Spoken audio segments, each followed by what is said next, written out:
Hi, and welcome back to another video here on Ronnie the Reader.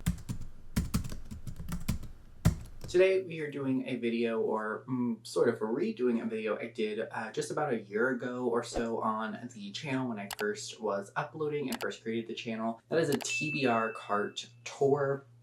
So since making that video, I did unhaul some of the books that were on there, and I have read some of them, but a lot of them are still the same, but there are some new ones that I have not yet gotten to that I do want to just talk a little bit about and go through these kind of quickly. I'm going to let you know kind of what's on here, a little bit how it's organized, although there's not much organization, and some kind of current reading plans. So you can also look at this as a little bit of the follow-up to the video that I made in January talking about some of the books that I for sure wanted to read that were on my physical TBR, which I think I've only read one, maybe two so far. I have to go back and look at that video. But yeah, hopefully this will motivate me to kind of knock out more of that list. I'm going to start on the second row here. These are my hardcovers. So I think it's pretty famous for me, at least if you know me, that I'm actually not a fan of like hardcover books. I don't know, I just don't like reading them, so I typically tend to not read hardcovers unless it's like an absolute like brand new book that I'm like for sure wanting to read. But we do have three here, which all are still here from last year. So we have Sky Hunter, which was on my video in January that I made of books that I for sure wanted to get to this year. So I do still want to get to this, just haven't made it a priority yet, but I don't think it will take me very long. It's a YA book and I don't think it's that long, so yeah, I kind of need like a weekend or 3 days or so to knock this out. I do have the 4th of July holiday coming up. I'm filming this before 4th of July, so maybe I'll go ahead and do it then. I don't know. We'll see if I'm in the mood for it. And then we have a book that I have talked about so many times before, and that is The Romanovs by Simon Sebag Montefiore. Now, I have talked about this book because I really find the like Russian monarchy and the Romanovs specifically to be a really fascinating topic. I saw this book probably, I mean, it was for sure over 10 years ago at this point on Reagan's channel on Peruse Project. I'm pretty sure that's who I first saw this through. And I bought it, and it's been on my shelf since 2016, and I absolutely love it. I recently found out, though, and maybe people knew this, I don't know, but the author, I think, is a, like, conservative UK journalist. Do I have that right? Is that correct? I don't know. I was actually watching a Spice Girls documentary, and they talked about them doing an interview with like conservative UK publication or whatever. And they mentioned that this is the guy who like interviewed them. Like they said his name. So is it the same Simon Sebag Montefiore or what? But I just found that's really interesting, which I've always said, like, I'm probably actually never going to read this, like, realistically. At least not all in one sitting. But now I'm like, do I even want to keep it? Like, I mean, I've already bought it. I've already spent the money on it. So I might as well. But yeah, that was a little weird about that one. But then the last book is the last book of the month that I still own that I not have actually read. This is from March of 2021. And it's The Lost Apothecary. Wow, that was difficult. By Sarah Penner. Still do want to read this. I mean, I've kept it all this time. It's a short book. Everyone that has read it, at least that I've seen on Goodreads, has enjoyed it. I don't know when I'm going to get to it, but it's definitely something that I'm not wanting to get rid of anytime soon. I don't know. I am planning a move. I don't know if I've talked about this yet. I am moving back to Maryland. And so I am potentially going to be getting rid of some books when I do move.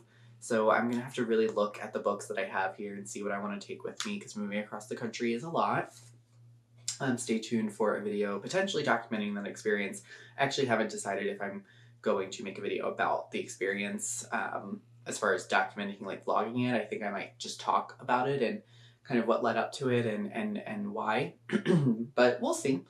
Let's go up to the top row, which I will go ahead and show you a view from the top of at this point. So these are the books here. I did say before I'll talk about how this is organized. I guess I'll do that now. Really, it's that my hardcover books stay on this kind of middle shelf here, and then paperbacks that fit go up here, and any series that I have do stay together. Other than that, I tend to try to organize just kind of by size and where things fit best. Let's go ahead and start from this end and we'll make our way across. So the first book, which is a book that I definitely had last year, is Hostage by Claire McIntosh.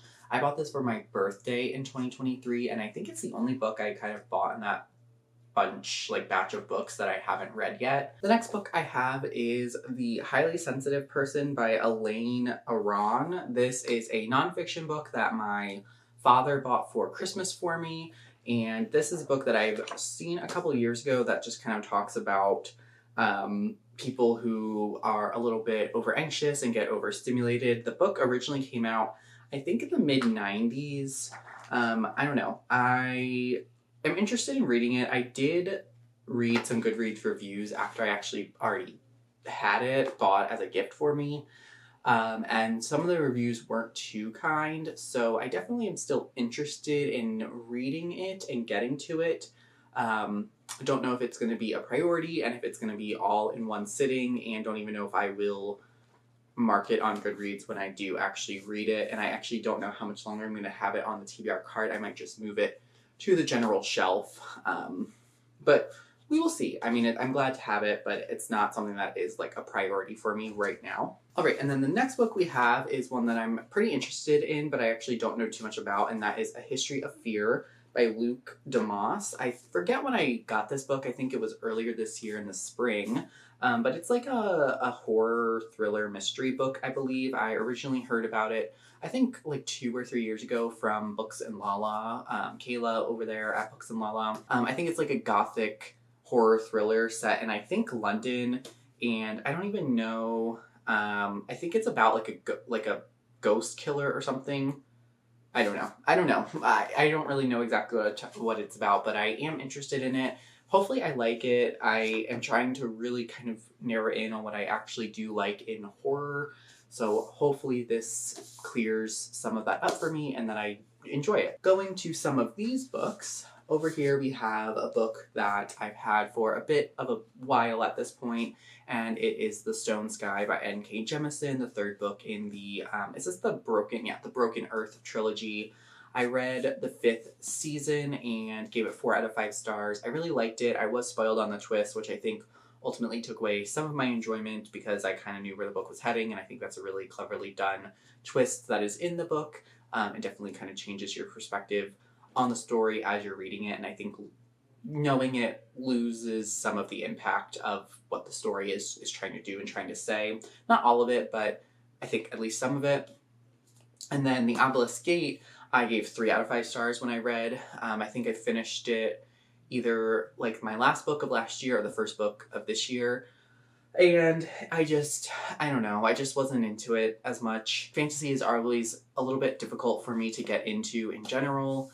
And so that's kind of why I haven't immediately jumped into this.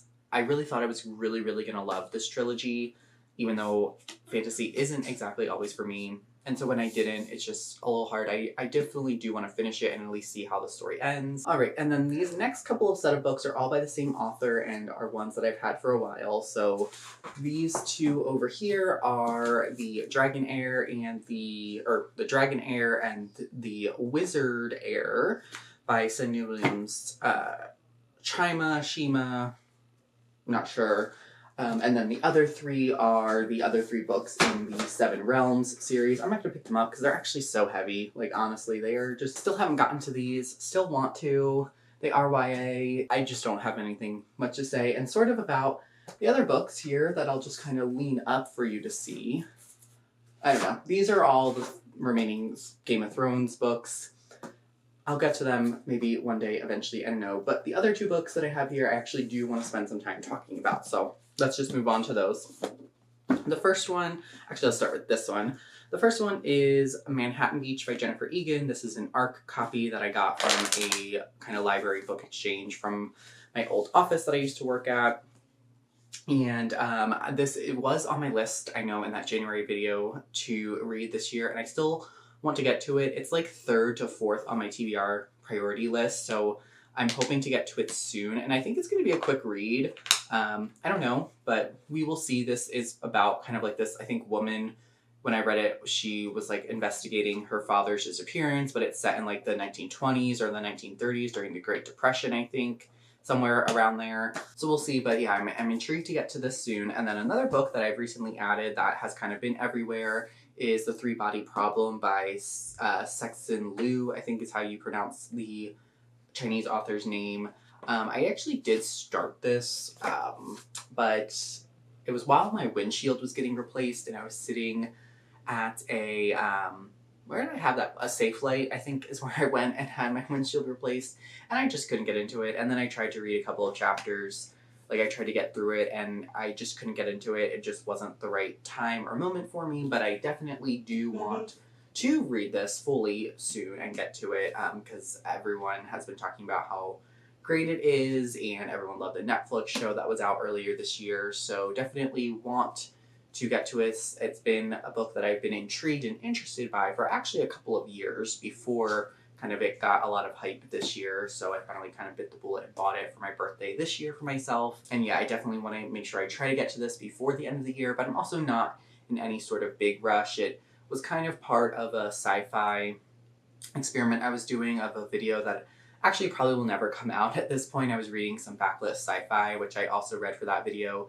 Do Androids Dream of Electric Sheep, and Recursion by Blake Crouch, which used to be on the TBR card, which I actually gave 5 out of 5 stars. So I'm really happy that I read Recursion. But yeah, that video, I have footage for it still, but it probably will never come out. But I was supposed to read this as the third book in that video, and I still haven't. So of course the video is not going to come out at least anytime soon. And I just think 4 months in between books, while it's not totally crazy, when I was trying to compare like different eras and types of sci-fi, I just think now wrapping that video up coherently would not do well. So I'm not in any sort of rush to get to this, but this is the last book on my TBR cart, so I actually didn't even count how many that is. Let me count real quick. 18 books altogether that I have on the TBR cart, which I think is a good solid number for me. I know a lot of people like having a really large TBR and like having a lot of different books kind of circling in and out. Some people have a TBR that's like 3 to 4 books because they just buy books, read those books, and then buy new ones. I'm definitely a happy medium. I like having books readily available when I do want to read physically, but I actually do a lot of my reading, at least I was doing a lot of reading via like audiobooks and ebooks. I actually don't read that many physical books throughout the year. But yeah, so this is what's comfortable for me. Like I mentioned, with that kind of move coming up this year, we're gonna see how many of these maybe actually do survive a bit of a potential move, a potential purge of books, and see how things wrap up from there. But that is it for this video. Thank you so much for watching. Definitely feel free to like, comments, let me know if you've read any of these, what your TBR looks like, and what you're comfortable at as far as a level and number of books on a TBR, because I always find that really interesting. I have some friends who are really ferocious readers but have a really large TBR, and then some that read also a ton but don't have a large TBR. They either do all of their reading physically and like just kind of read the books as they buy them, or they kind of have a mixture of like audiobook, ebook, physical books that they do, library people versus non-library people. So definitely let me know what you are and kind of where you stand. And yeah, until I have another video soon, thank you so much for watching this one, and I will talk to you soon. Bye.